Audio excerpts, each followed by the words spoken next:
The next witness will be Mr. Félix Rodríguez. Mr. Rodríguez, would you raise your hand? Do you swear or affirm to tell the truth and the whole truth? I do.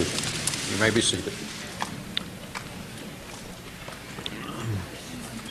Questioning will begin by Mr. Barbadora. Thank you, Mr. Chairman. Good afternoon, Mr. Rodriguez.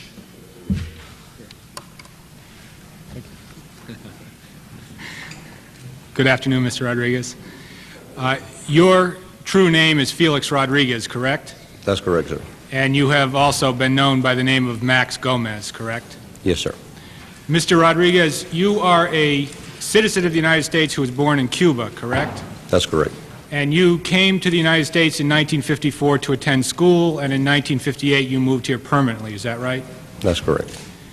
From 1960 until 1976, you were involved with a number of operations associated with the Central Intelligence Agency. Could you give the committee an outline of the activities that you were involved in with the Central Intelligence Agency? All right, sir. I came to school in 1954 in Pennsylvania, Cuban Preparatory School. In 1959, I temporarily separated from my schooling and went to the Dominican Republic, to what it was a anti-communist legion at the time. After that, came back to the state, and in 1960 I finally graduated from high school.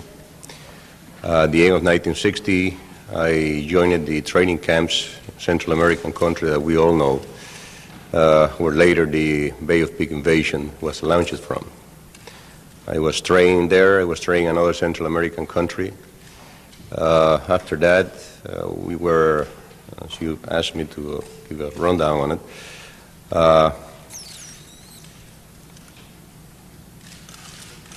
What did you do after the Bay of Pigs invasion? well, there was a group of about 80 people that they separated from the main force of the brigade, out of which they selected around 35 people. And we were infiltrated inside Cuba approximately 2 months before the invasion to participate in supporting the resistance inside the country and to wait for the Bay of Pigs invasion, what later became the Bay of Pigs invasion, to come in. And after the invasion failed, you returned to the United States, is that right? After the invasion failed, sir, I was in Havana, and they were putting in jail hundreds of thousands of people. I was lucky enough to be able to make it to the embassy of Venezuela in Havana. Spent 5.5 months in the embassy until I was able to leave with a safe conduct for Caracas, Venezuela. After 2 weeks in there, I was able to make it back to the state with a visa. And soon after that, since there was very little contact inside the island after the fiasco of the Bay of Pigs, I was one of the few who maintained contact and continued to infiltrate the island several times in support of intelligence operation for the agency. So you were sent to Cuba prior to the Bay of Pigs invasion, eventually came back to the United States after the invasion failed, and were sent back to Cuba on other occasions after the Bay of Pigs invasion, correct? That's correct, sir. Later on, you were sent to Bolivia, were you not? Well, that was 1967. Before that, 1963, I went to the U.S. Army as a second lieutenant on a special commission by President Kennedy. And I spent several months in the Army. At that time, I was requested to participate in a special operation approved by the President in Central America. And I joined special training camps in that point in time, also in Central America, in 2 different countries. And we run special operations against Castro. After that time, that terminated in 1965, I returned to the United States, continued to work with the agency at that time, did another few months sort of a TDY job in another Central American country, Venezuela.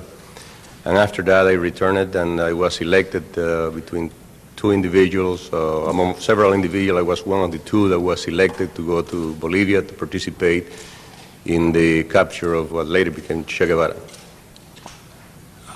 So you participated in the capture and interrogation of Che Guevara in Bolivia, is that right? Yes, sir. I was the only foreigner who was able to talk to Commander Guevara for approximately 2 hours before he died. After Bolivia, you went to Vietnam, is that right? No, sir. After Bolivia, I went in 1968 to train a special intelligence unit in Ecuador. I spent several months in there, and afterward I was asked to be a special advisor to the Peruvian police anti-guerrilla unit. So, one matter of fact, when I went there, I was not a paratrooper. It was a paratrooper unit. So, I may tell this to you. When I first arrived, I was asked if I was a paratrooper, so I did my first jump without ever getting any training. I told them that I was a paratrooper and did jump 12 times with them, got my wings from them.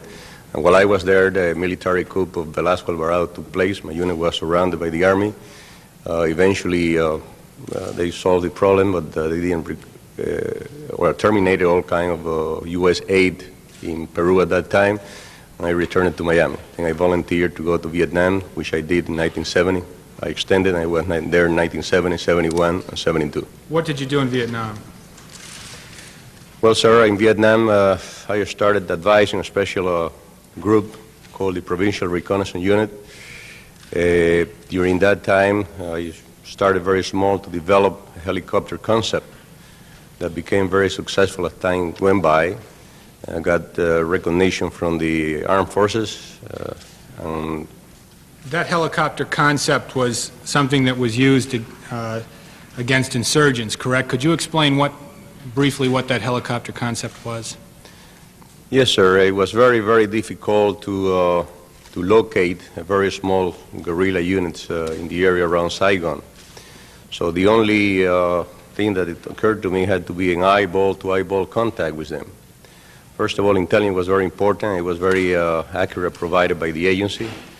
We'll then run a small, huge 500 helicopter at treetop level with a covering of 2 gunships and, of course, a good communication.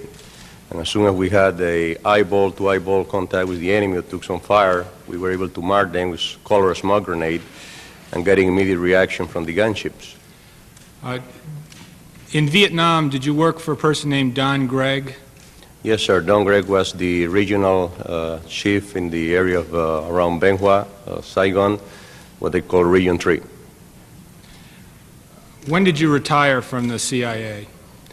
Well, after that, I did pull another tour of duty in South America and some other in the Caribbean area, and due to some back injury that I had sustained, I was recommended in 1975 that I should apply for a disability, which I did, and it took about a year to process, and I retired in 1976. To get something out of the way right away, Mr. Rodriguez, is it fair to say that you have spent virtually your entire adult life fighting communist movements around the country, around the world, excuse me? I have tried my best, sir.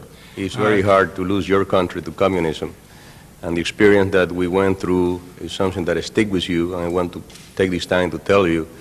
When I was in Cuba and we felt left alone, we had nobody to turn to. And to me, it was it's the feeling that I see now in the Nicaraguan freedom fighters. I know their experience, because I was left inside once, and I wanted to help them as much as I could. And I expect that this would be understood by a lot of you, and it doesn't happen to them what happened to us. You are also a strong supporter of the Contra cause, then, I take it? Is Absolutely, that right? sir. Would you ever do anything to undermine the Contra cause? No, sir. Mr. Rodriguez, let me turn to 1983.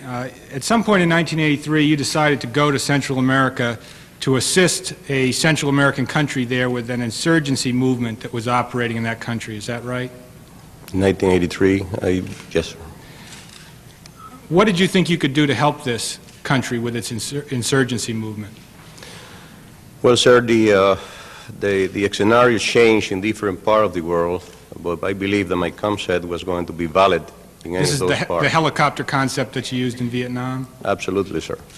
So I went to different places. I visited those countries down there, and at that time, let me make very clear, it was not with any help from people in Washington. It was directly on my own with old friends that I had acquired in the past. But I was not had much of a luck in implementing the concept at that time. Eventually, in 1985, you did go to this Central American country and start to implement your concept, is that right? Yes, sir, I did. Prior to going there, did you meet with some United States government officials? Yes, sir, I did. I met with several of them. I visited Nestor Sanchez, the Undersecretary of Defense for Latin America. I also talked to Don Gregg, and through other means I did get to meet with officials of a Central American country that were in, I believe I could help with my concept. What was Mr. Gregg's position at that time? He was the assistant to the Vice President for National Security. Did you also meet Colonel North before you went to Central America? Yes, sir. As a matter of fact, I did. It was December 21st, 1984. I'd like to apologize that my first testimony wasn't that clear because I didn't recall much at that time. Right now, it's obvious, and everybody knows Colonel North is very popular. At that time, he was not very well known by many people. And I really thought that I was introduced to him by Don Gregg, but having a lunch the other day with a friend of mine from the State Department, he reminded me that on December 21st, 1984, while I was in his office and telling him that I was planning to visit Don at the White House, he suggested that I meet with Colonel North, who had the responsibility of the area in Central America where I was planning to go, and he believed that we have common ideals and he could be very helpful. So he called, which I later became to know, Fons, his secretary, and made the arrangements so that I could meet the colonel in his office after my meeting with Mr. Gregg. And what happened with that, in that meeting with Colonel North? I went over to see him after I finished my meeting with Mr. Gregg, and I carried an album that I had from my past experience, show him my capabilities in that field, expecting that he could help me. And also, I will turn to any help that I could anywhere to be able to go and try my concept in Central America. Did he agree to support you in your efforts in trying to go to this Central American country? In general term, I will say he was very positive about it. Did you also meet with Vice President Bush prior to going to the Central American country? Yes, sir. I asked Mr. Gregg that I had an interest of meeting the Vice President, so he arranged for me, I believe it was 29th of January, for a very brief meeting. It was not even 1985, is that 1985. right? It was not even recorded.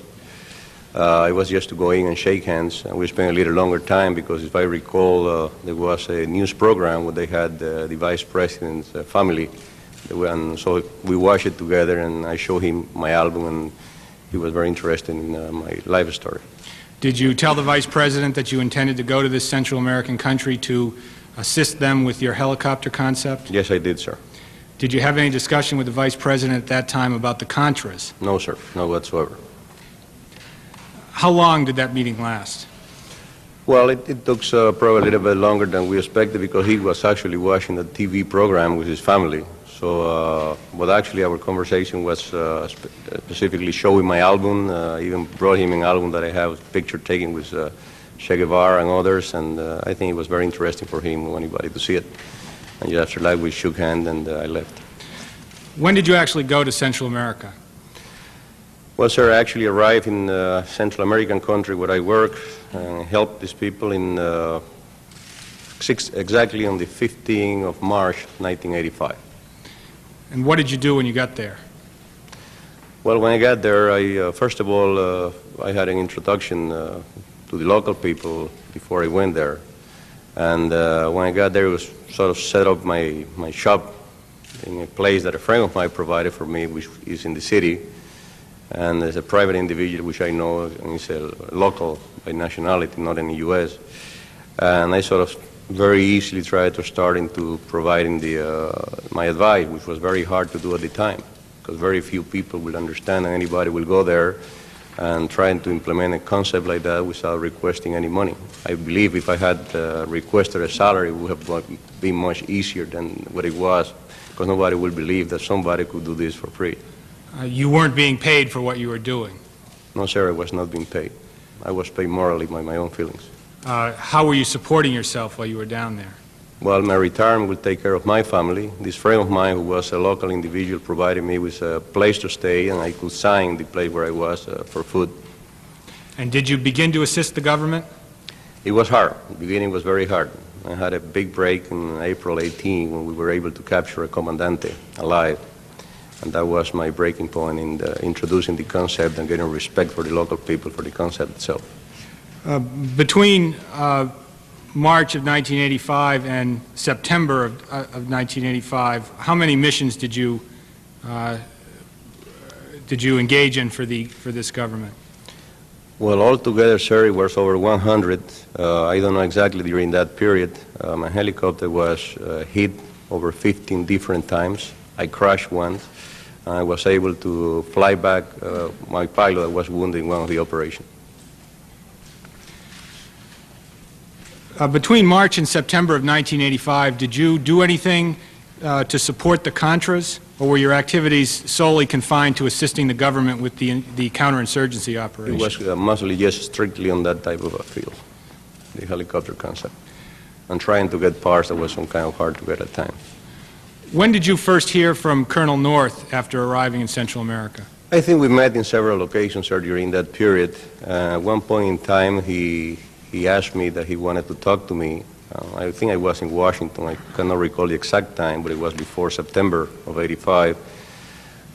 We just, because of his schedule and mine, we couldn't get together, so he told me he was sending me a letter that will give me, his ideas, what he wanted me to do. And did you get a letter from Colonel North in September of 1985? Yes, sir. I finally got it where I was down there on the 29th of September, and the letter was dated the 20th of September. Mr. Rodriguez, could you take a look at Exhibit FIR 1?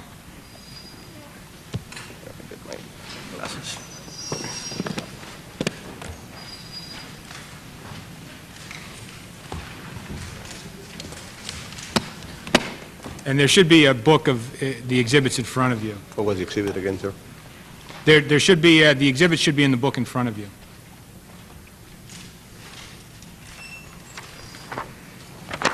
Yes, I got it. That is a copy of the letter you received from Colonel North, correct? That's correct, sir. What did this letter ask you to do?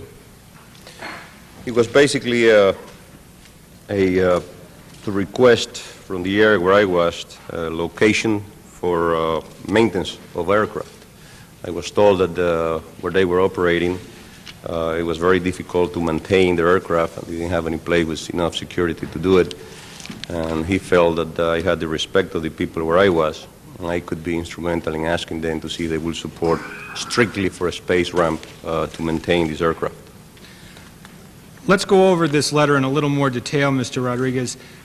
The letter notified you that the UNO FDN air arm was going to commence a resupply operation using a C-7 aircraft and a Caribou aircraft. Is that right? Yeah, C-7 and the Caribou are the same thing, sir, yes. I'm sorry, C-7 Caribou and a MAL aircraft. Is that right? That's correct.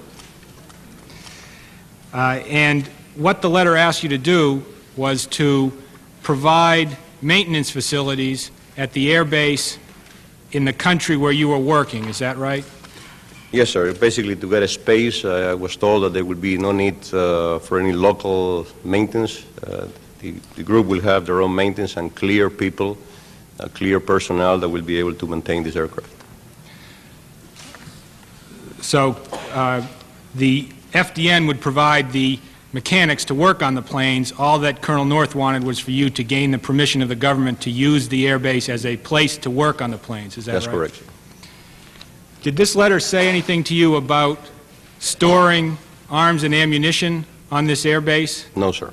Nothing whatsoever. Strictly in space. What did you do after you got the letter? Well, sir, I contacted the individuals that could help me in this. I explained to them the need for this type of operation, and I got the concurrence to go ahead with it. I think it was to the best interest to every single country in Central America. And did you call Colonel North to tell him that you had gotten the permission of the authorities to use the air base? Yes, sir. I called him on the following day and told him that it was a go. And the only thing that I had to wait was, as the letter explained it, that somebody will contact me by the name of Mr. Green, and he will be the one who will help to implement and set up this shop down there. And were you eventually contacted by someone who identified himself as working for Mr. Green? Yes, sir, in the middle of December 1985 was. Tell us about that contact. Was it by telephone? Yes, sir, it was a telephone call, and the individual identified himself as Mr. Green. The voice sounded familiar, so I knew who he was. Who was it? Rafael Quintero. And how did you know Rafael Quintero? Well, sir, we were together back in the Bay of Pig invasion. We infiltrated in Cuba together at that time. As a matter of fact, after the failure of the invasion, one of my operations in reestablish the link inside Cuba, he was one of the people that I infiltrated inside Cuba at the time. We also worked together in the other program in Central America in 1963, 64, 65. What did Mr. Quintero say to you in this conversation? He explained to me that he was on behalf of Mr. Green, and that he will require, if I will get authority for a arrival on the following day of a Boeing 707, what he described was heavy stuff, which I understood to be military equipment. You understood to be military equipment? Yes, sir. And did the 707 arrive the next day? Yes, sir, it did. What was it carrying? Pardon? What was the 707 carrying? It was carrying military equipment, basically the thing that we got all along. It was, after that, it was 81 millimeter rounds. It was 60 millimeter rounds on AK-47 ammunition, some C4 explosive. It was somewhere around the 85,000 pounds load of equipment. So the plane carried approximately 85,000 pounds of various types of ammunition. That's right, sir.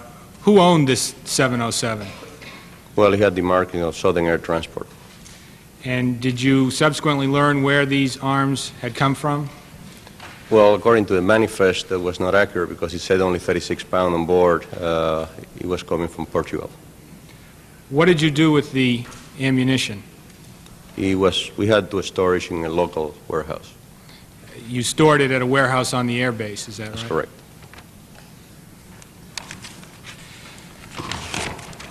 Later on, did other 707s carrying ammunition arrive at the air base? Yes, sir, I believe it did. Several came in on the following year. And approximately how many airplanes came in loaded with ammunition? I would say approximately between 5 and 6, the amount of about 500,000 pounds of equipment. That's what we had in storage in the warehouse, give or take. And approximately when did this ammunition, when was this ammunition delivered to the airport? I believe it was some in March of 1986. So between December 1985 and I would March say of the 1986? first part of 1986, most of them came in. And all the ammunition was stored at this warehouse on the air base? Yes, sir. Did you also receive flights carrying non-lethal aid? Yes, sir. There were some L-100 that came in with non-lethal aid. And about when did those flights come in? Let me check some of the notes that I have here, sir.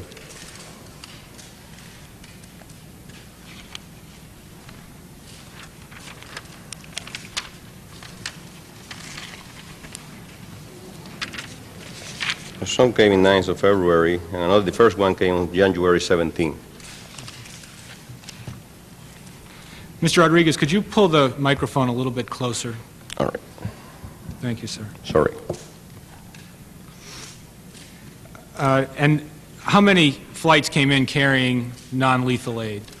Sir, you know, as I was telling you, it's not easy for me to recall because at the same time I was doing my flying, so it was on and off. If I give you an exact amount, it would not be very accurate, but... Would it be of less than 10 flights? Could be around less than 10, that's correct. Where was the non-lethal aid stored? Same place. It was stored in the warehouse along with the ammunition? That's correct.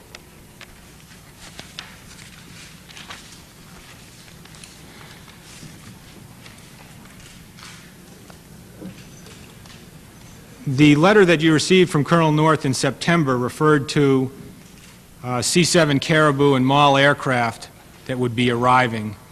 Did a C-7 Caribou arrive at the airbase at some point? finally. When was that?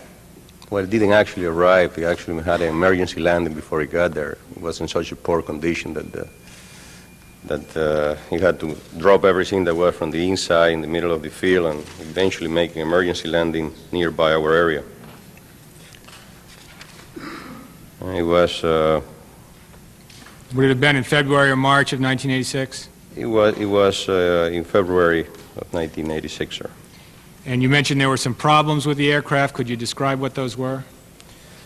Yes, sir. It lost one engine, and normally those aircraft were supposed to be able to fly with the other engine. It was in such a poor shape that it could not fly with one engine alone, even at sea level. After dropping everything from inside, it still would not fly, so it had to make emergency landing.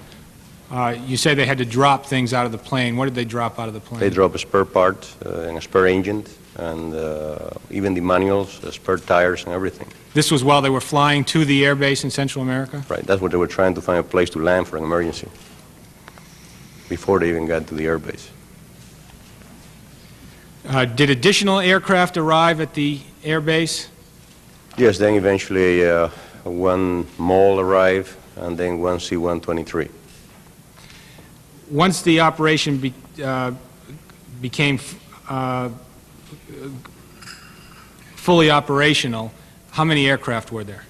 Well, we had altogether, I would say after June 25, we had altogether two C-123, we had two C-7 Caribou, and one MAL.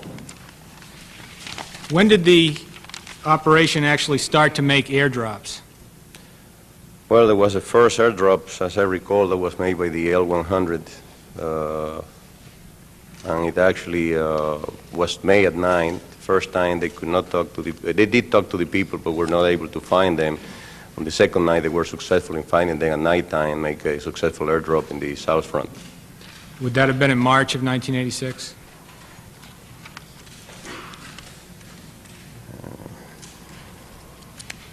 Could be, sir. I'm not too good at dates in this. I didn't follow that closely. Mr. Rodriguez, were there records made of what was taken out of the warehouse to be dropped to the Contra forces? What was taken out of it? Were there records kept of what was taken Yes, out of the sir. warehouse? I made it available to this committee. Will you take a look at FIR 2?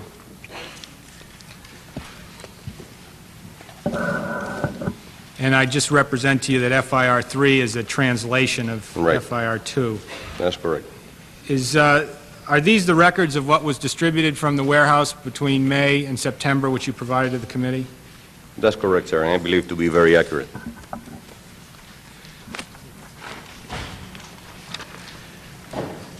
Mr. Rodriguez, the records that you provided us showed that there were 9 resupply drops to the Southern Front forces between May and September, and 9 to the FDN forces in the north between May and September. Would you accept that as a fair estimate of the number of resupply drops that were made during that period? I have no reason to believe otherwise.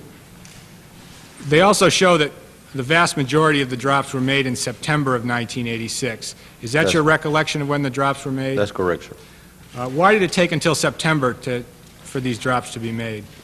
That was about the time that all the problems that the aircraft were having were able to be corrected in the meantime. Engines and communication equipment and navigational gears and all the problems that it had in time through all of that months was finally taken care of and finally were in operational condition about that time. What was your role in this air resupply operation? Well, my role was, sir, to coordinate with the local authorities and this group and try to facilitate their entrance to the area, the clearance to take off and land, and logistical of the houses where all the U.S. personnel live. Is it fair to say that you acted as a liaison with the host government? That's fair, sir. And without your connections with the host government, the operation wouldn't have been able to operate out of the air base, is that right? Well, after it was established, I would assume that nobody's indispensable, that somebody else could have taken my role. You also managed the fuel fund, correct? Yes, sir. I make a point to keep a very clear records on that for my own responsibility with the local people, and you have been given a complete details of those funding that we manage. That it goes from every single gallon that went into every aircraft, the date when it was put in there, and the cost that we pay for it. Colonel Dutton has testified that he was concerned about giving you money for the fuel fund. How did you manage to obtain control of this fuel fund, and why did you obtain control of the fuel fund? Well, it was not a matter of gaining control of the fuel fund. It was a matter of establishing. It was established that way, and to facilitate the movement, we agreed that only 2 individuals had access to sign for the fuel. So they will bring the money in cash. We will deposit it with the local accountant, and we obtain a receipt for the exact amount that we have given them, and they maintain a precise record of every single gallon that we spend, and kept the balance. When it was getting low, we allowed those people to know in Washington and got some other funds to replace it. And you have given those records to the committees, correct? Complete, sir.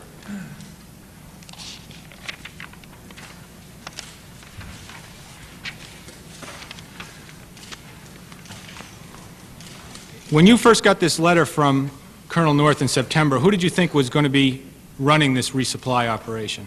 I had no idea. At some point in February of 1986, did you learn that Tom Kleins was connected with the operation? It was a gradual process. Even when I talked to Mr. Quintero, he never told me who else was involved. I thought at the beginning that he was dealing directly with Colonel North. And then somebody who was in a neighboring country approached me and mentioned to me that they had received a boat, and that's where I got the figure that had been so widely publicized, that Mr. Klein was waiting for the boat and he was able to receive the manifest. It could have been not during that time, but maybe before that. And this individual mentioned to me that in the manifest, the hand grenades that they were charging Mr. Calero over $9 were being bought in Switzerland for a little bit over $3, which make a tremendous profit of 200% over it. And that concerned me. Who did you understand was selling the hand grenades to the Contras? It wasn't that clear to me, sir. I just knew the fact that the boat had arrived, that Tom was waiting for it, and the price was tremendously high. And when you say Tom, you mean Tom Kleins, is Yes, that sir. right? And it was your understanding that these hand grenades were being sold for $9 when they actually cost $3? That's what I was told, sir. How did you know Tom Kleins?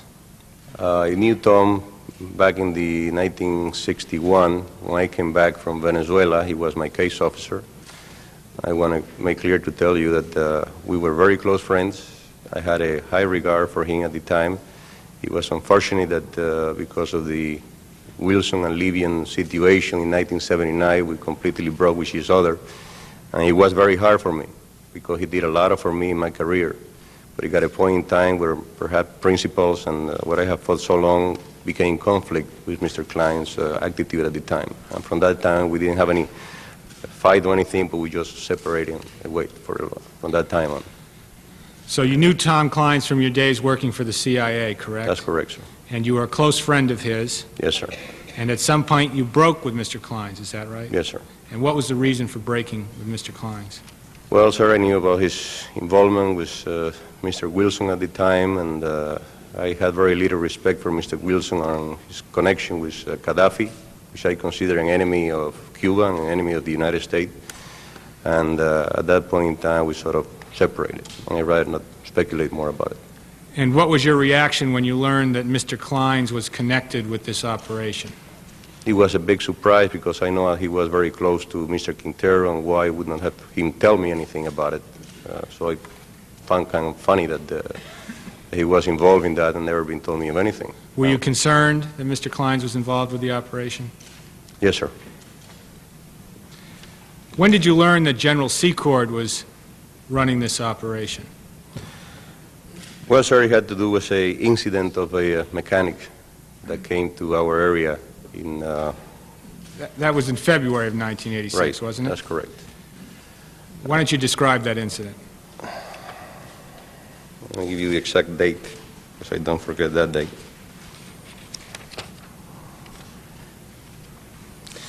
It was on the 5th of February of 1986. We have been told, I believe it was a phone call from Mr. Gadd to pick up this mechanic who was going to be working as our project the day before. Our people went to pick him up at the airport, and they actually could not identify the individual. It turned out to be that what they told me, because I never saw the individual, was that he was so old, it looked like he was walking to a nursery home after that. So, but that afternoon he called in to the house, and he was picked up by some of the people from American crews. And on the following day, I had a call from Mr. Vernon Hugh, which I consider a professional and a friend of mine, and he asked me that he wanted to talk to me. Who was Vernon Hughes? Vernon Hughes was one of the rigger and kicker of the resupply operation. He was one of the employees of the resupply operation. Right. Okay. So he came to me and told me, he said, look, Max, we got a problem here.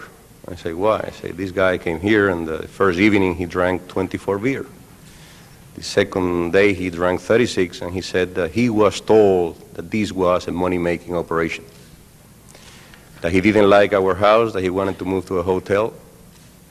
He mentioned that he had made $5,000 in Belize while fixing a plane that was going to do some contraband in Mexico, and that he himself had participated in fixing some airplanes in Puerto Rico that were Colombian, that had to do with drugs. I told Mr. Hughes not to tell him anything where he was or what was our operation about it, and to try to get him a ticket to leave immediately our area. And did you call Colonel North to complain about this mechanic? Yes, sir. I called on the 5th of that day, I called the colonel. Maybe that's why I'm security risk. I called him on the open telephone. We didn't have the equipment at the time. And I told him that that was not the agreement that he had told me about it. He told me that people were clear to coming down here, and I explained to him the incident that I just told you. Before I finished that, he said, wait, here's the man that you have to talk to. He's in charge of this. Here's Dick. He put Dick on the phone. And later I understood that Dick was General Secor. Who told you that the Dick on the telephone was General Secord? Well, I thought at the beginning it was Dick Gadd, but the voice didn't sound familiar. He was General had a very peculiar voice, very strong one. And he said, all right, I'll take care of that. I said, is it all right if I send him back tomorrow? He said, that's fine, do that. And that's what I did. So you sent the mechanic back the next day? Yes, sir. I don't think he ever knew where he was or what type of operation it was. He spent 2 days in Central America and had 24 beers the first day and 36 the second, That's and correct, the next day you sent him back. Is that right? And he didn't know why. We just said that we just didn't have any requirement at that time for him. We just came up and just sent him back. Did you later meet with General Secord in Central America? Yes, sir, I did. When was that? He came accompanying Colonel Norris in a meeting that took place in my area. And I think it was, I'm sorry about my memory on this, but I have to refer to my notes. Let me remind you, it was on April 20th, 1986, wasn't it? Okay, that's correct. Yes, on April 20, they came on a jet, a private jet, November 10, 12 Bravo, if I recall correctly. And there was supposed to be a meeting between them, Mr. Bermudez, and sort of a coordination type of deal. Who was Mr. Bermudez? He's the military chief of the FDN for the North Front. What happened at that meeting? Well, sir, the FDN were not very happy with the type of aircraft that were being provided. They thought they were too old. They thought that not only old, it didn't carry enough equipment. It was a tremendous risk to resupply a unit deep inside Nicaragua with those type of an aircraft. The payload that it will carry was very small, and the risk would be too great. He thought that they could have buy a better aircraft and a bigger and faster aircraft. He expressed that concern to Colonel Norris, and Colonel Norris told him that that those were donations, that he didn't control that, that if he had the money to buy, he probably would buy him a C-130, but since he didn't get money to buy, whoever donated him aircraft, that's what he would take and make it available to them. It was better than nothing. Also that they were going to have crews capable of flying this aircraft, and they will teach the FDN that it could be flown in there and it could be done safely, and they could serve the purpose. When Mr. Bermudez complained to Colonel North about the condition of the aircraft, Colonel North response was that the aircraft had been donated and there was nothing he could do about the condition. Is that right? That's correct, sir, and that's probably what I got my idea, that if it were donation, it does belong to the Nicaraguan freedom fighter. Did Colonel North also say something about training FDN pilots to operate the aircraft? Yes, sir. What did he Yes, say? he said about it that when they got sufficient confidence on these aircraft, then they maybe will be willing to go ahead and get their pilot, talking about the Nicaraguan pilot, trained so that they can continue with the mission. Was there also a discussion at this meeting about end-user certificates for blowpipe missiles? Yes, sir. Tell us about that. I was requested about 2-3 weeks before by Mr. Quintero that there was a need, which I recognize to be very valid, of some ground-to-air missile to provide to the Nicaraguans, since they had this new helicopter. And he said that they will require a local end-use certificate to acquire the blowpipes. This unit were from a South American country whose company's name was Udall in Panama. It was Lake Resources in Panama. And to make the certificate in the name of Lake Resources, and that it was a South American country who owned this company and had the missiles. Did you obtain the end-user certificates in the name of Lake Resources? Yes, sir, I did. Did you have a discussion with Colonel North at this meeting about the end-user certificates? Yes, I asked him before I even asked from our friends to provide it, if it was all right to go ahead and produce this end-use certificate, and he told me yes. So I gave the end-use certificate to General Secor. Did you ever learn whether the end-user certificates had been used? No, sir. As a matter of fact, after a month and a half, or 2 months, I inquired from them what happened to the deal, and I was told that the deal was dead. They couldn't get any agreement with the South American country who had the unit. And knowing the importance of something like this, and I felt responsible for getting this certificate, I requested very strongly that it be returned to the country several times. Were the end-user certificates returned? No, sir. It's never returned. Do you know what happened to them? No, sir.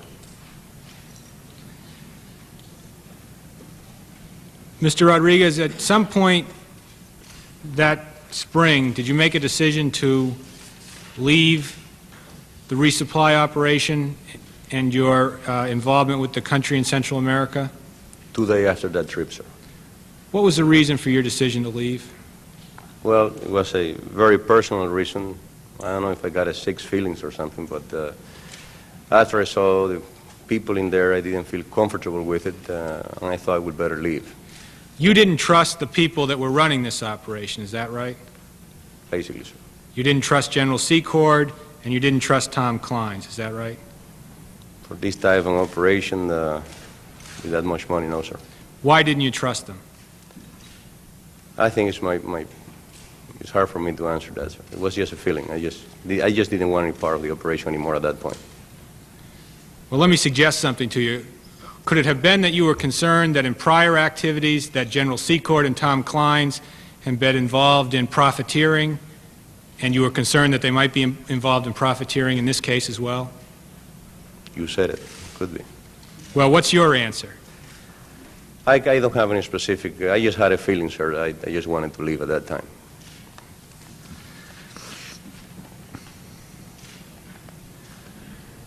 I like to speak when I have proof, and if I don't, I think it's for somebody else to determine in a court of law. Let's see if we can leave it this way. Is it fair to say that you were concerned about the people that were running this operation? Yes, sir.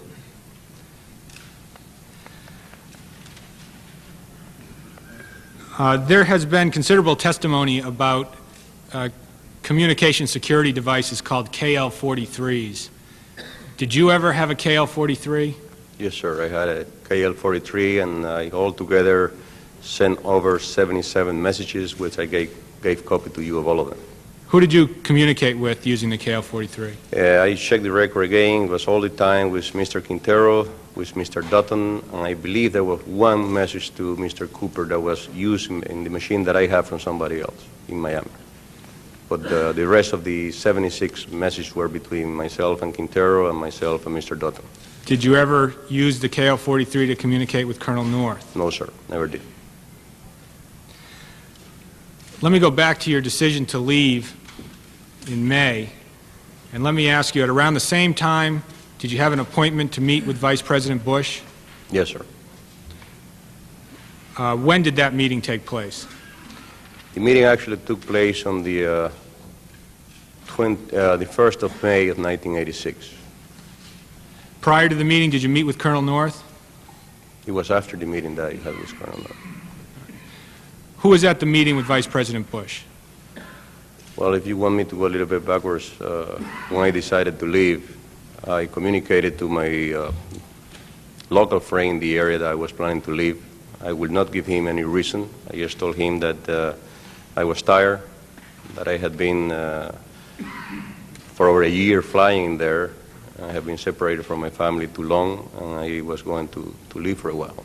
He asked me why. He was concerned that he believed that I was very useful in the area, and he wanted to know what I was leaving. And it didn't make much sense to him that I have taken the decision right after that trip. I told him that I will return, and then explained to him after I make my final decision. I requested that day to meet with the ambassador of that place, which was a friend of mine. I want to make sure that everybody knows that I did not discuss with him anything on the military aspect of this. We were in a meeting before where humanitarian aid was considered, and he was there and I was there.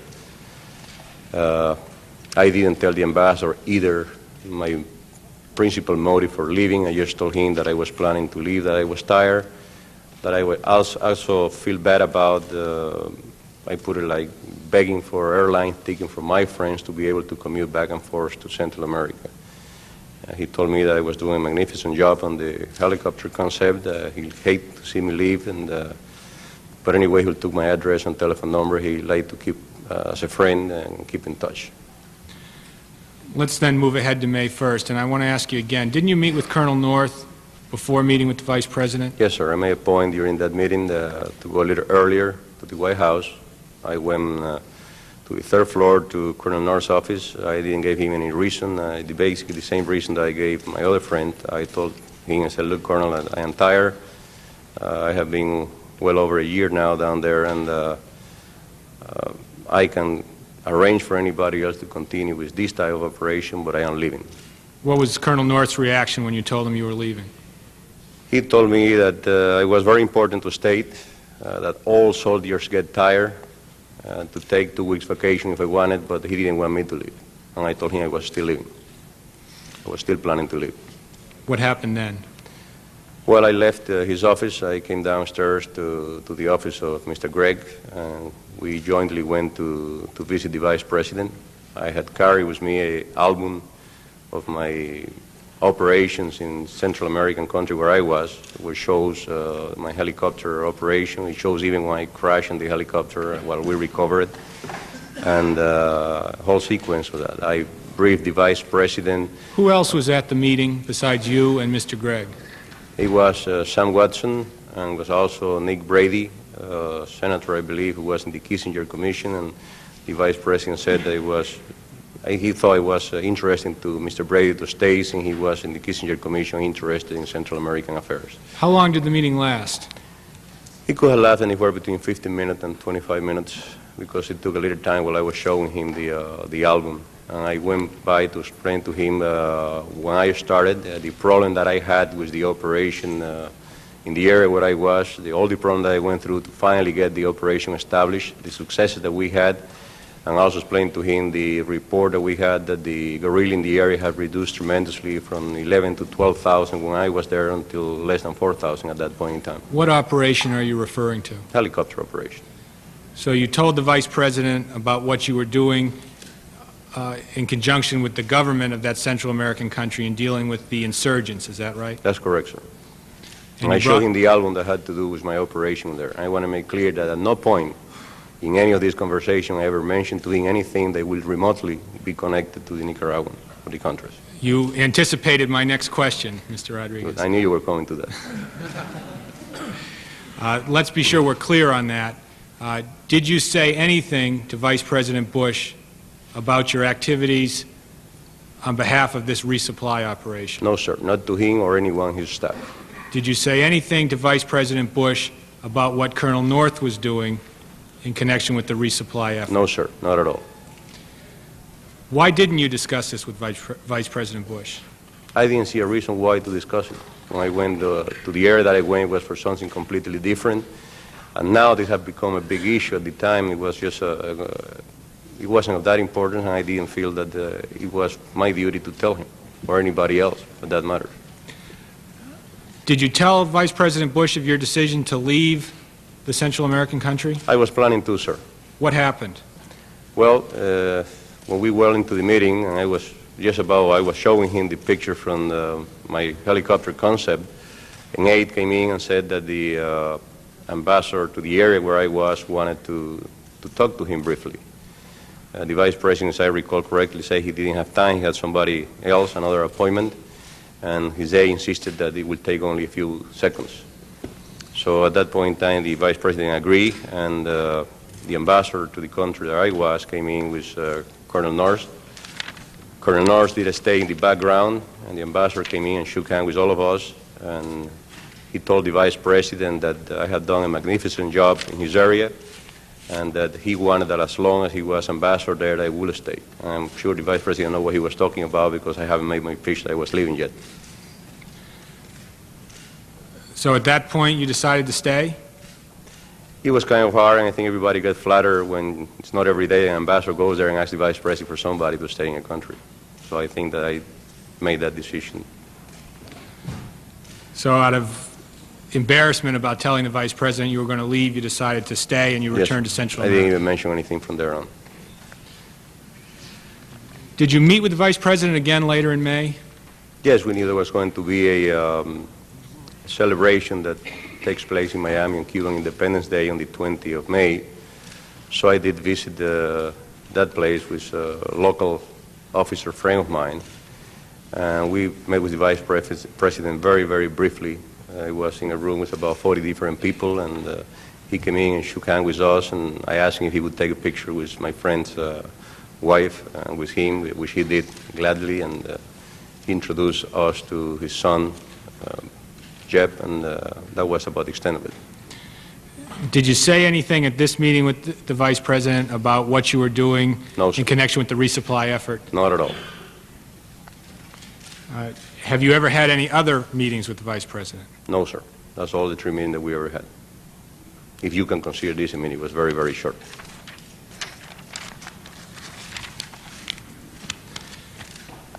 Colonel Dutton has described a meeting which he and you attended in Colonel North's office in June of 1986. Do you remember that meeting? Yes, sir.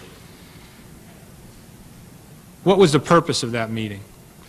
Well, when I was called over the telephone by Mr. Quintero, actually what I was told over the telephone that they were considering making me a manager for the area. I have no idea one way or the other. And they wanted me to go to talk to them in Washington. And later on that day, Mr. Dutton called and he asked me if I could be in Washington by the 25th of June. And did you go to Washington on the 25th of June? Yes, sir. I flew into the Washington area on the 24th. I stayed in a hotel. He called me that night. Then he informed me later on that we were going to have a meeting at the White House at Colonel Norris' office at noontime. What happened at the meeting? Well, let me tell you, when I got in, I was thinking Mr. Roman 1 and 2 punch, and it was something a little bit similar here, probably for me to soften my position with these people. First of all, we got into the gate of the White House, and Mr. Dutton was clear, and I was not. I don't know if it was purposely or not. At the same time, I had requested on my own a meeting.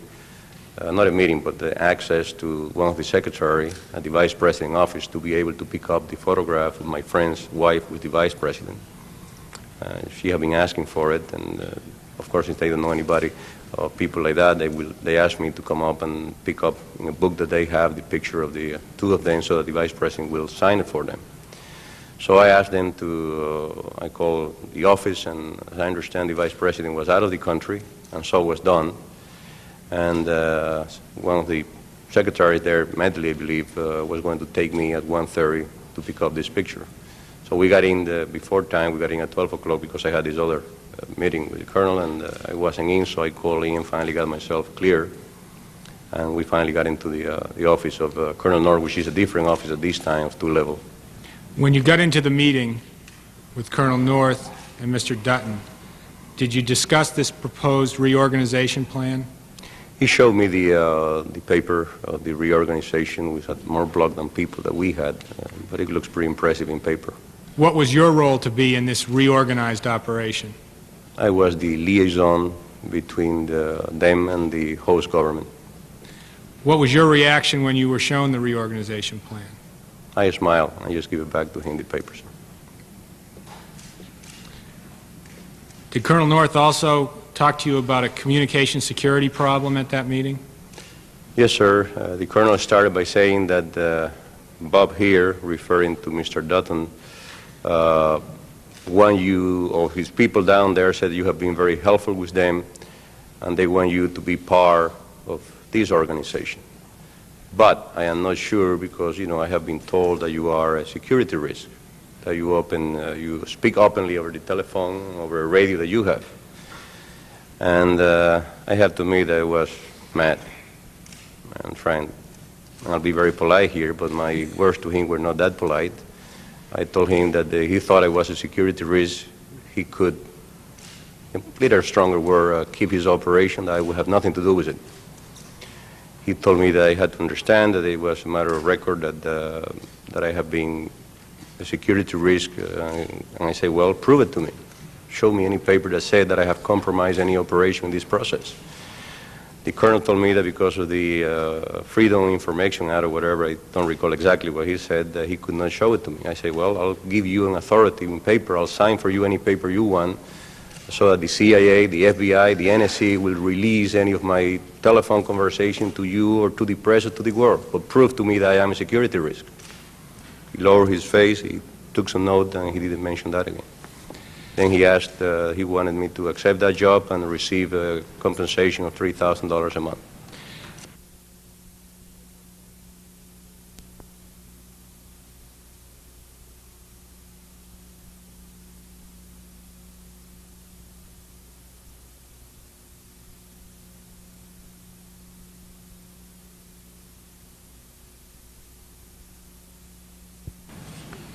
Did you agree to work for $3,000 a month? No, sir. I told him that I had a retirement, that I would help him the same. Then he asked me, well, you don't want to be part of the organization? I say, it's not a matter of being a part of the organization or not. I have helped you all the way along, and I didn't need that. He told me to, well, think about your family. It was kind of ironic because in a year and a half that I have been flying down there, nobody would worry about my family. Mr. Rodriguez, did you also complain to Colonel North about the condition of the aircraft that were being used in the resupply operation? Yes, sir, I did. What did you tell him? Well, we explained to him the poor condition of the aircraft. I brought up with me a concern that was written by one of the pilots, and it was right after one of their aircraft almost crashed. It had such a poor equipment that it was about 10 miles off south where it was flying at nighttime, and it hit the top of a mountain. It destroyed the left jet engine. We took pieces of wood about this side from inside the engine, and this crew wrote a letter of complaint to them the following day. I got a hold of a copy and I brought it up with me. I gave it to the colonel, and the colonel started reading this letter, and he looked at Mr. Dutton and looked at me and said, is this a joke? And I said, I don't believe it's a joke, and the people who wrote it almost get killed the day before they wrote that. So he looked at Dutton and said, do you know about this letter? And Dutton said, oh yes, but I didn't thought it was important to bring it to your attention. So the colonel said, well, you know, a letter like this, if it goes to the press, will do a lot of harm. He said, well, Mr. Dutton answered, don't worry about it. He's now our chief maintenance officer for the whole program, and we have increased his salary tremendously starting next month. Mr. Rodriguez, take a look at Exhibit FIR 4. Is that the letter that you showed to Colonel North?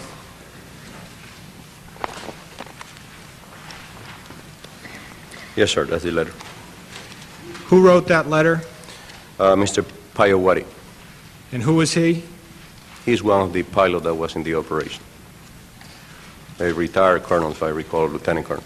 What was wrong with these aircraft? They were very old. The communication equipment were very old. The radars were very old and will not, well, you have all the, in the letter explaining all the anomalies and all the problems that they have. You can read some of it if you wish, of what his complaint was. Well, did the planes have inadequate radar? According to all that he wrote here, he didn't have anything adequate. To your knowledge, did the planes have any equipment to detect radar? Well, I saw one when I came by that I brought back. This was a small radar detector, I will imagine was to detect the radar system inside Nicaragua. It could not be that expensive because it was a Fox XX made by Radio Shack. It was a radar detector used for cars, is that right? In this case, it was being used by airplanes. And they were using a radar detector for cars to detect radar in the airplanes. Yes, sir. Were there other problems with the aircraft? Ask me if there is anything right with it, and I might be able to answer it. Most of them. There's a lot of Well, is it problems. fair to say that the aircraft were frequently broken down? They were frequently flying, not too much. Most of the time, they were broken down, sir. They were broken down more often than they were working, isn't that Yes, right? sir. They were very old, and it was hard to maintain. And in your opinion, did these aircraft, because of their poor condition, pose a safety risk for the people flying them? Absolutely, sir. In fact, one of the aircraft hit the top of a mountain, and that's what prompted this letter to be written, isn't that right? Yes, sir. What was Colonel North's reaction when you showed him this letter? Well, I just explained it to you, the reaction that he took to look at Dutton, and Could you repeat it, please? he looked at Mr. Dutton and said, well, first of all, he looked at me and said, "This is a joke." And I say, "No, I don't think it's a joke. When the people who wrote it almost get killed the day before." Then he looked to Mr. Dutton and said, "Do you know about this?" And Dutton said, "Yes, but I didn't think it was important to bring it to your attention." So he said, "A situation like this, if the press get a hold of, will bring a lot of problems to us." So Mr. Dutton answered, "Well, you don't have to worry about it. He's now our chief maintenance pilot, and his salary has been increased starting next month." So Mr. Dutton's reaction was to promote the person complaining rather than to improve the Well, aircraft. apparently he had taken that decision before this, the way it sounded to me. After discussing the condition of the aircraft with Mr. Dutton present, did you ask to speak to Colonel North alone? Yes, sir, I did. What did you say to Colonel North when you spoke to him alone?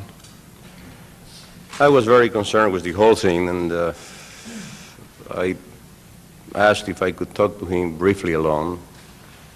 And I looked straight at him and said, "Colonel, it's pretty hard for me to go over this here." I said, I'd like you to "Colonel," repeat what you told him, please. I said, "Colonel, I have learned that there are people stealing here.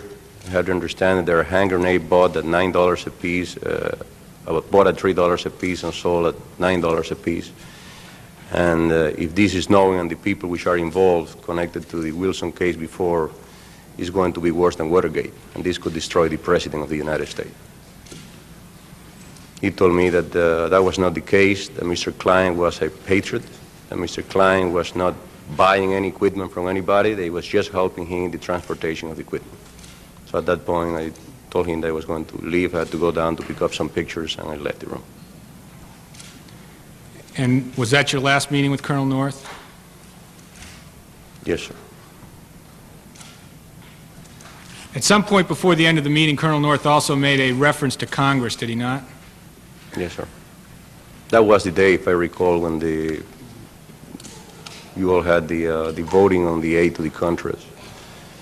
And what I've learned through this, listening to all of the testimony here, he's kind to go into the dramatic side. So he went looking to the TV where the hearings were taking place, or the voting was taking A place. congressional debate was going on, and it was being shown Right. on TV, right? And he looked at the TV and said, "Those people want me, but they cannot touch me because the old man loved my ass."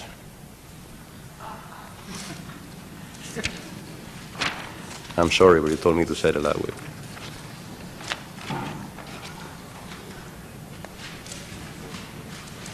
Mr. Rodriguez, after you left that meeting with Colonel North, you went to the Vice President's office, correct? Yes, sir, I went on my own, not escorted by... You didn't Mr. go Dutton. with Colonel Dutton? No, sir. And you picked up the picture at the Vice President's office? Well, when I came into the Vice President's office, I knew that Mr. Gregg and the Vice President were out of town. I believe they were out of the country at the time. And I ran into Mr. Watson. So I got together with him in Don's office, and we started discussing some problem that we had in getting helicopter were approved for 1985 for the area where I was, and the spare part that we badly needed for those helicopters. So we spent some time talking about that. When Colonel North came in with Mr. Dutton, we stopped the conversation, and Mr. Dutton waited outside in the room. And then very short after that, I went with Madeleine, who came to the other room to pick up the pictures and show her the picture that I needed for my friend down there and his wife. Then we left together. Did you tell Mr. Watson anything about what you were doing with the resupply effort, or your dissatisfaction with the resupply effort? No, sir. We were discussing the helicopter program. After that meeting, did you return to Central America? Yes, I did. Mr. Rodriguez, at some point in late July or early August of 1986, you were accused by Mr. Quintero of stealing one of the resupply aircraft. Could you describe that incident for us? Well, sir, I was in my place in Central America when a general friend of mine from another South American country, way out, far from Central America, was visiting us in Miami, and I saw the opportunity to visit with him in my house, and there was a friend of mine who was flying a private plane back to Miami, and I did. And I was told that one of the C-123 was just about ready to be finished, a repair that they were conducting on the aircraft, and it should be returning back to the area in Central America. So I decided it would be a good ride to go in with my friend and returning that aircraft. It didn't cost me anything. Spent a few days with my friend. So on the weekend, I expressed to Mr. Quintero that I was planning to take this aircraft and go back when it was ready. The aircraft was loaded with spare part that we badly needed for the other aircraft down there. He told me that we should hold on it because he was waiting for some medicine. It was mountain leprosy that was badly needed in that area. My understanding from the past was that what we were waiting for was a big box of medicine. And I thought it was uneconomical to keep a C-123 for a box of medicine. It could be sent commercially. When I explained that to him, he told me that no, that it was a half plane full of medicine that was needed down there. So I consulted with Mr. Jim Stevenson from Southern Air, explained what I have been told, and asked him if he will consult with Mr. Lanton, and because I think it needed to go back there. We had a whole bunch also of IV that were donated. That's at no cost to anybody that I got from a friend of mine for the Nicaraguan freedom fighters. And it was already loaded in the plane. It was about 1,500 pounds worth of IV. I was afraid if it stayed longer in the heat, it will go bad. So he checked with Mr. Lanton. He said that they had enough material in there to fill a C-130, that if this load of medicine would arrive, that they could always charter a C-130 from Southern Air. It would be considerably more cheaper than to fly the 123 back and forth. So then I said, okay, then we'll go on, I believe it was a Monday. So we boarded that aircraft the way it was, and we flew to the Central American country, and it takes 7 hours to get there in that thing. When you got to Central America, did you get a call from Rafael Quintero? Well, first of all, it was like a joke. A friend of mine was waiting for me, and he looked at me and said, Max, guess what? I said, what? He said, you have a stolen aircraft. I said, you're kidding. We thought that either hijack or a stolen aircraft. So we joked about it, and he said that he got instruction from Mr. Quintero. I will imagine, I'm sure it was from Quintero higher, not from him, to refuel the aircraft and send it back just the way it was to Miami, with all the spare part and everything on board. So I went to, I thought it was ridiculous because whatever was on that aircraft was strictly spare part for the plane that were badly needed to put them in a shape to continue the operation down there. So I told them to go ahead and unload the aircraft on my responsibility. And then did you get a call from Mr. Quintero? We went to the house for dinner that evening, and Mr. Quintero called, and he asked my friend if the plane arrived, he was ready to return. He was told that no, it wasn't loaded. I said, who did it? He said, well, Max. I said, all right, can I talk to him?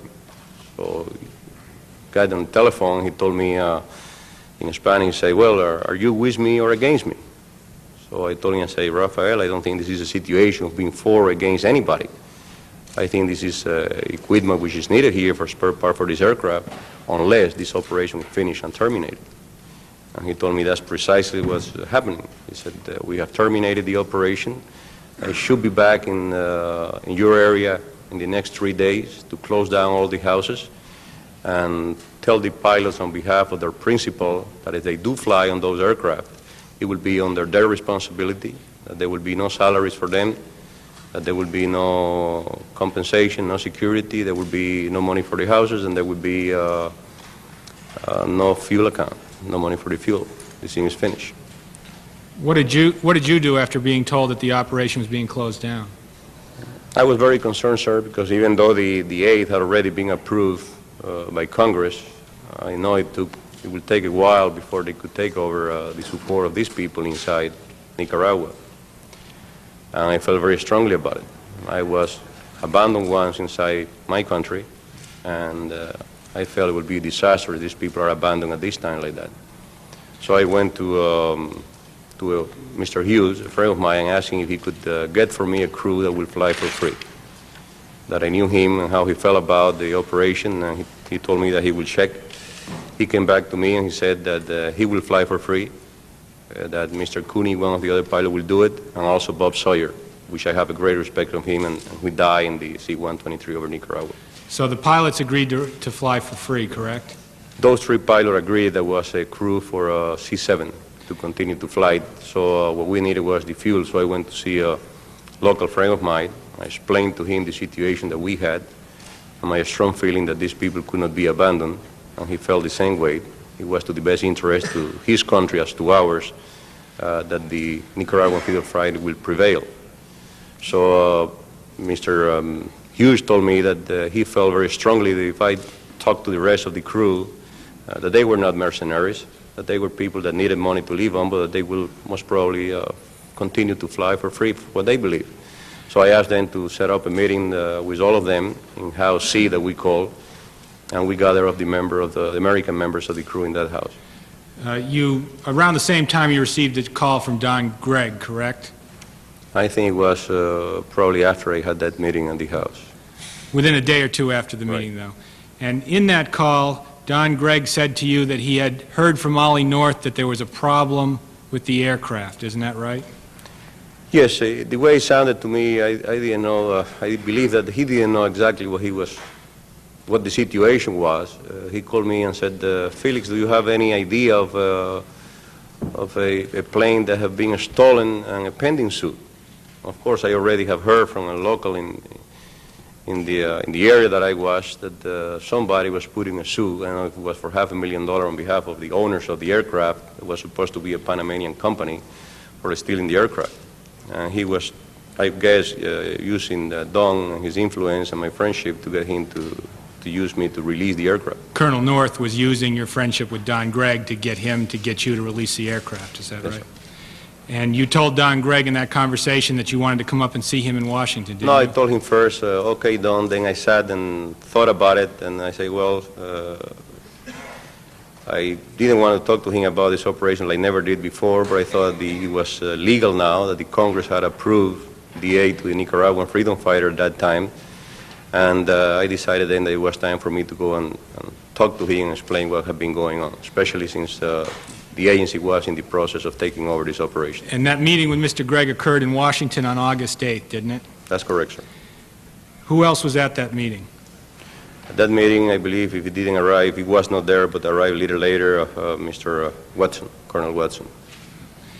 And in that meeting, you told Don Gregg that Ollie North was connected with what you referred to as the Wilson Group in running this resupply operation, didn't you? Yes, sir. At that meeting, I think I started by telling Don, Don, I'm sorry, I thought I never had to come to you with this, but I think it's about time that I put it up to you what is going on right now. And I went on to explain to him my concern about the situation and my concern that of what might happen if they continue with the operation. Exactly what did you tell him? Well, I told him that I was very disturbed with the situation that had arose down there. I explained to him at that time that there have been an operation to support a Nicaraguan freedom fighter from where I was. I don't recall in detail if I gave him whether I was involved or not. I'm sure that I knew about it. And I explained to him that I had a report from somebody that Tom Klein had been involved in purchasing equipment for them, and explained to him the incident of the hand grenade that I was told. Also another incident that I learned that, for example, Mr. Guile was using a couple of people in the wrong way in the country south, that I don't know how you refer, what number you refer to, and that their salary was $100 a day for one, $100.50 the other one, and I was told that Mr. Dutton had found out that he was actually charging $400 a day for one and $450 a day for the other one. He was making $600 a day on those people in a period of 6 months that would have amounted to $100,000. And you can do quite a bit with $100,000 in support to these people. Did you tell him that Richard Secord was involved in the operation? Yes, sir. Did you tell him Tom Kleins was involved in the Yes, operation? sir. I was concerned that even if they had done nothing wrong in this, the reputation that they had, the Peter Mass book and everything, it would be a disaster if it was known by everybody and the press. It would be a disaster because Ollie North was involved with this group, isn't that right? Right. All in all representing the administration, and these people were involved in this other deal before. What was Don Gregg's reaction when you told him that this group of people was involved with Ollie North in this resupply operation? He was pretty surprised. He was pretty mad, if I recall, and even though I told him I didn't want to make a big wave on it, but he immediately got on the telephone and he called upstairs to Colonel North's office. He was not there, so he spoke to Earl and told him that he had heard outrageous report from my friend Felix, the way he put it, and he wanted him to come down to listen for himself. And if he had known that people like Tom Klein were being used, he was outrageous. You know, he knew who he was and give some qualificative about him. Not very nice one. Was the matter resolved at this meeting? Well, sir, I left after that. I went back to my country in Central America. He thanks me for telling him he was not aware, and I think he saw also the same potential problem that I did. I subsequently learned that he took this matter up with a group of people, including a State Department agency, and raised my concern to them. Was the matter eventually worked out with the owners of the aircraft so that the resupply operation resumed? Well, I think the resumption of the aircraft have really not much to do with this, as I will explain. My understanding was at that point that they were really to close the operation down there. I went to see my friend and asked him down in the area where I was if he could provide fuel to continue the operation for these people, like going back to the meeting that I didn't finish.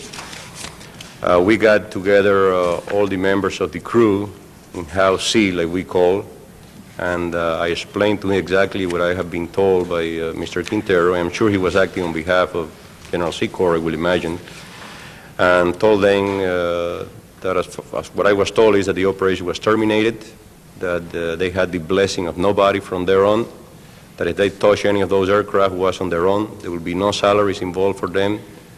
There will be no compensation and no fuel account. I explained to them that I have lost my country to communism, that I did not believe that they were mercenaries. A lot of them had to receive money to live on, but I was pretty sure that they will do it because they believe in the cause. And all of them agreed to continue the operation with no pay. In any event, you did reach an agreement with the owners of the aircraft to resume the resupply missions, didn't you? I did not, sir. I didn't actually make an agreement. Did the resupply operations resume? What I can understand afterward, when they probably heard that they had not much of a control to pull those assets out where they was, as I understand, they sent a cable down saying, and I have here at this place, they sent a cable down saying that they have reconsidered, they have talked to the owners of the aircraft and explained to them that that there was more requirements than expected, and they had agreed to continue the operation, but make it very clear that those aircraft did not belong to the Nicaraguan Freedom Fighter. That was a private proprietor who owned them. And as soon as the operation was finished, the aircraft would be taken away by them. And at that point, did the resupply missions resume? Yes, sir. The missions were different in one respect, though, weren't they? That is that from every mission after that point, an FDN soldier was placed on the aircraft with an AK-47 to make sure the aircraft weren't stolen. Is that right? Yes, sir. We put an air guard, you want to call it that. It was a young Nicaraguan, about 17-year-old, to make sure that those planes were not taken from the route they're supposed to. And he was one of the guys who died in that crash. Where were you when the Hassenfuss crash occurred? I was in Miami, sir. And how did you get notice of the crash? I got a call from my friend in Central America, and he told me that the aircraft was overdue in time in returning to the base. I asked him to check in all possibilities where he could have landed in neighboring countries, and none gave any positive result, and we knew exactly how much fuel he had, so we had to assume he was down somewhere. So I asked him if he could try to arrange a search, but it was most likely that it was probably in enemy territory. Did you let anybody in the United States government know that the plane was missing? Yes, sir. I believe this was the beginning of a big problem, and I was not really at that time in talking terms with the colonel. So I decided to call Colonel Watson. I guess it was his home, and I told him that one aircraft was missing that was being working in our area down there, and then on the following day, after I got confirmation by the Cuban radio that it was down, they had a prisoner, I also called him and told him about it. And after notifying Colonel Watson of the fact that the airplane was missing, did you have any further involvement with the resupply operation after that? No, sir. Mr. Chairman, that completes my questions. Mr. Ballin? Thank you, Mr. Chairman. Good afternoon, Mr. Rodriguez. Good afternoon, sir. Mr. Rodriguez, I just have a few questions about the facts behind some of your concerns in terms of the people running this resupply operation. I believe you testified that you had heard about the price of grenades being charged 3 times. The charge should have been $3, and they were charging $9. Is that correct, sir? Yes, sir. And that they were selling those to the FDN at the inflated price of $9 rather than the true price of $3? I have the understanding, sir, that you could ask him that Mr. Calero have seen the original list that was taken from that boat that shows that it were bought at $3 a piece or $3.50 a piece, and that he had paid $9.50. When was the sale of these grenades I made? have no idea. It could have been '84, but all that matters because I had no idea. I just knew the fact that this boat arrived in this neighboring country with this cargo, and I have no recollection or any news when it happened. Your testimony is it could have been in '84? Could be any 85? time, 84, 85, 86. 86. Do you know whether these grenades were the same grenades that were being stored at the warehouse in the I country? have no idea, sir. I never saw them because they were in a different country. And my other question on the grenade, was this to your own personal knowledge that you knew about the price of the grenade, or was this what someone told you? It was somebody who told me that had picked up the manifest on behalf of the neighboring country government, and who knew apparently the prices that Mr. Calero was paying for it. And if I were to tell you that Mr. Calero testified that he stopped purchasing arms over the summer of 1985, would that help you place the date of when this grenade shipment could have been made? It could have been before because I really was never told when would that took place. This is not something you're testifying to your own personal knowledge. This is just something you heard from another person. Absolutely. Now, my other question that I wanted to ask you concerned your other concern about the resupply operation and how it was being conducted, and I just wanted to inquire into your basis for that. You had heard... If I may interrupt you for just a moment, I'm informed that the Senate has a vote, and so the senators will be leaving very shortly. And I will indicate what the schedule is tomorrow and for the balance of the afternoon. We'd like to complete the questioning by counsel this afternoon. I understand Mr. Balin has only a few questions and Mr. Leon has a few also. At the end of that, we will complete this day's session. Tomorrow we will begin with the questioning of Mr. Rodríguez by the principal questioners, Senators Mitchell and Tribble and Representatives McCollum and Jenkins. And of course other members will have an opportunity to ask questions if they like under the 5-minute rule. Then we will go to an executive session, not in this room, and of course the public will not be permitted, or the media will not be permitted, for the examination of another witness. In the afternoon we will have Ambassador Tams at 2 o'clock. So that's roughly what's ahead of us here for the next day or so. Yes. The morning session will begin at 9:30. Mr. Balin, you may proceed. Thank you very much, Mr. Chairman. Mr. Rodríguez, I just wanted to inquire briefly into your other area of concern in terms of overcharging and try to establish the basis of your knowledge on that. You had heard that the people working in another southern neighboring country were being paid a salary of about $100, $150 a day, and in fact Mr. Gadd was charging more for those people. That's what I heard, sir. Yes. Did you know that to your own knowledge? No, sir. Let me ask you this. You also testified, if I understand your testimony correctly, that you learned of that fact after it had been corrected by Mr. Dutton, after those charges were no longer being incurred? Well, the correction was that he fired the 2 individuals that were hired down there because they were making too much money. Okay, very good, sir. Did you have any other, apart from the grenades that you mentioned and this one instance with the salaries of the individuals, did you have any other first-hand information of overcharging or price gouging in the resupply operation? No, sir, and I want to clarify, for example, that when he was told that all the pieces were tested down there, the only piece that was tested was the 81-millimeter round, because the boxes said that they were made in 1954. That was the only item that was tested, and the 821 submachine were tested not because it looks old, but because they didn't know, the people from the FDN didn't know whether the belt ammunition was the proper one or not for it, and it did fire fine. Those were the only 2 items that were tested. Just to clarify one other point in your testimony, and then I have no further questions, Mr. Rodríguez. There came a time you testified as to the problems that you were aware of with the aircraft. Of course, your primary responsibility was your helicopter operation that you were conducting. In terms of the aircraft, I believe your testimony is correct, and I don't want to misstate it, but there came a time when the aircraft were operational and fixed, and that was around September when the missions increased. Yes, sir. Thank you very much, Mr. Rodríguez. Mr. Leon. Thank you, Mr. Chairman. Good afternoon, Mr. Rodríguez. Good afternoon, sir. I, too, only have a few questions, and I'd like to focus them on 2 areas of your testimony today. The first is that the meeting that you've just told us about with Donald Gregg on August 8th.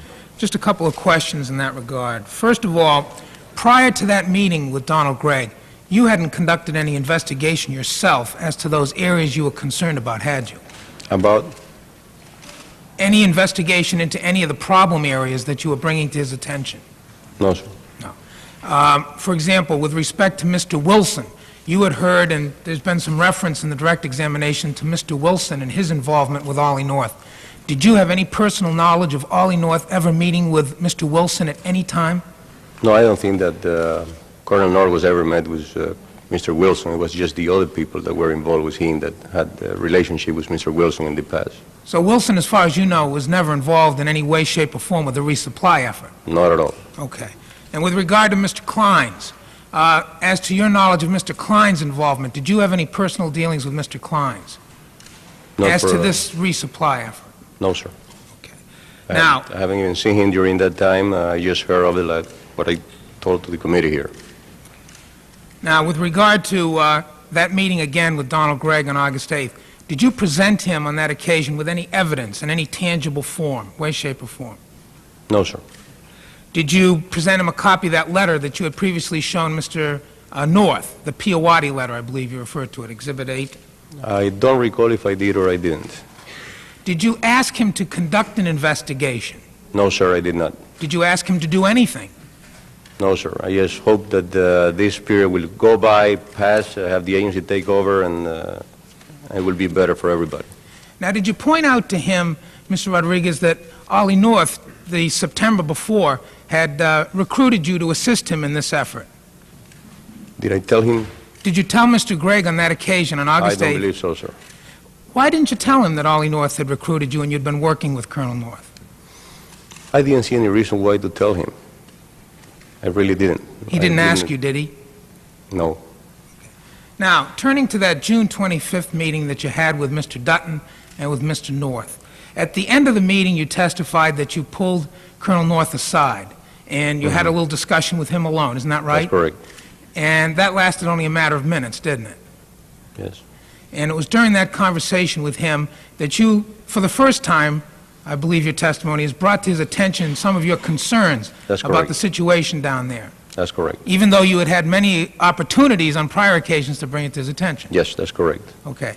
And I also believe you testified that his response was to say that your concerns about Mr. Kleins weren't proper because, as far as he knew, Mr. Kleins was a patriot and was not acting improperly. Is that about right? That's what he said, sir. And so too with General Secord. Did he come up in that conversation? No, I don't think so. And your reaction to hearing that was to leave right on the spot, was it not? Yes, sir. Was it your impression, upon hearing Colonel North say that Colonel North had been duped or blinded by General Secord or any of the other people in that organization?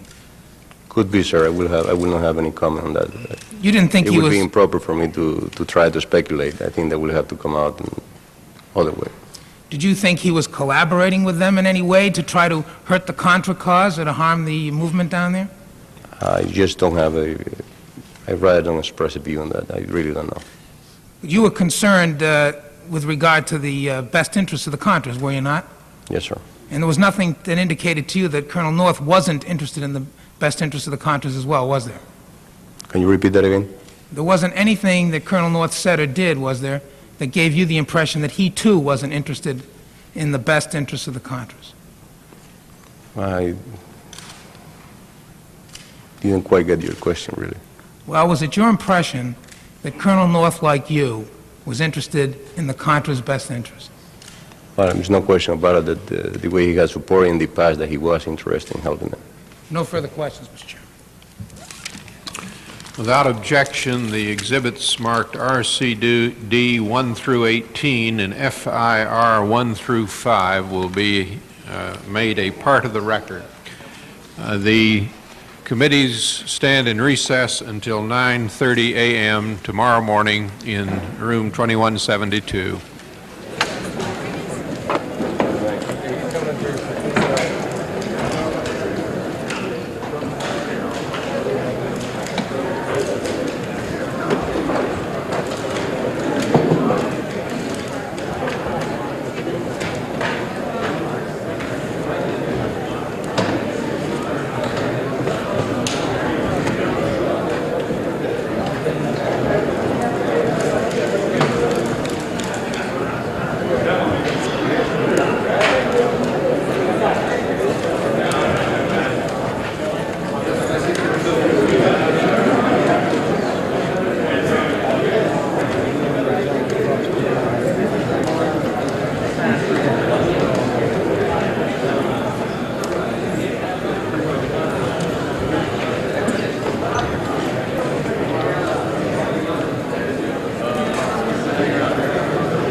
Hey, Jim.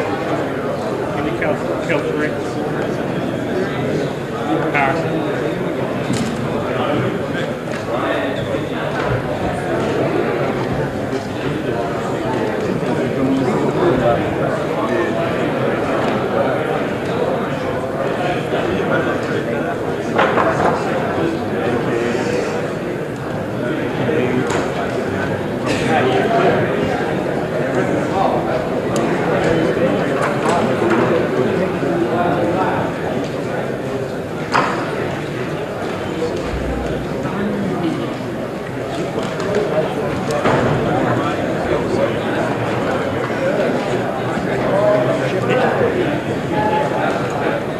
I don't like this too, so I do 3 different ways. Because if I do it this part of my brain, if I lean back, then I'm putting, so it's kind of, it's hard, it's tough. I mean, there's no doubt about it. You get it, right?